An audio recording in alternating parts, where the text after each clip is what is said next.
Hello বন্ধুরা, আজকে রান্নাবান্না নিয়ে চলে এসেছি। আজকে রান্না হচ্ছে সিলভার কাপ মাছ, উচ্ছে আলু ভাজা, ডাঁটার চচ্চড়ি আর হবে চিংড়ি মাছের মালাইকারি, আম দিয়ে ডাল হবে আর চাটনি হবে। উচ্ছে আলুটা বসিয়ে দিয়েছি, উচ্ছে আলুটা ভাজা হচ্ছে।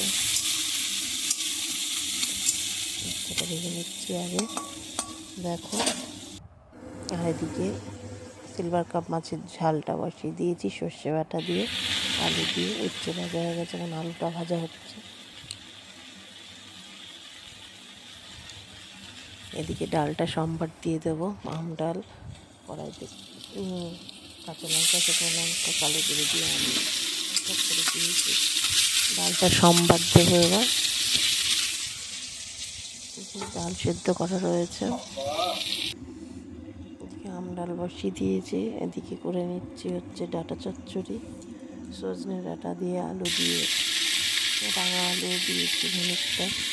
তারপরে মাছটা কেটে নেব, চিংড়ি মাছটা কেটে নেব। এদিকে ডাঁটা চচ্চড়িটা বসানো হয়ে গেছে।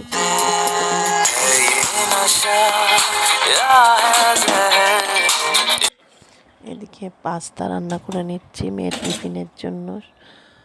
আর এদিকে চাটনিটা বসিয়ে দিয়েছি, আম দিয়ে আর টমেটো দিয়ে চাটনি হচ্ছে। এবার চাটনি হতে হতে চিংড়ি মাছের মালাইকারিটা করে নিচ্ছি। এক পাশে চাটনি হচ্ছে আর এক পাশে মালাইকারিতে যে চিংড়ি মাছ ভাজা হয়ে গেছে, নারকেল বেটে রেখেছি। এদিকে আলুটা কষে নিচ্ছি। এবার চিংড়ি মাছের মালাইকারিটা বসিয়ে দেবো।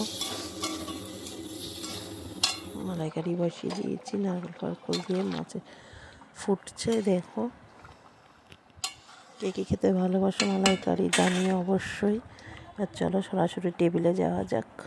দেখে নাও টেবিলে আছে কী কী মেনু রয়েছে। সাদা ভাত রয়েছে, উচ্ছে আলু ভাজা রয়েছে, ডাঁটা চচ্চড়ি রয়েছে, আছে আম দিয়ে মুসুরির ডাল, আছে হচ্ছে সিলভার কাপ মাছের ঝাল, আর আছে হচ্ছে চিংড়ি মাছের মালাইকারি।